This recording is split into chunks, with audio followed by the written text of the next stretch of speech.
மரகத தமால மலர் மொட்டுகளை மொய்க்கின்ற பொன்னிற கருவண்டு போ மாதவன் மார்பினில் வாசம் புரிந்தங்கு மெய்சிலிற் பேற்றும் விழிகள் மரகத தமால மலர் மொட்டுகளை மொய்க்கின்ற பொன்னிற கருவண்டு போல்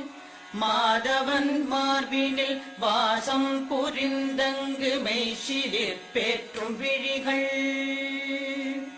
பரவும் பல்வடிவத்தின் செல்வ வளமாகிடும் திருமகளின் அழகு விழிகள் பறிவோடு அந்த இரு விழிகளின் கடை நோக்கு மங்களம் எனக் கருள்கவே.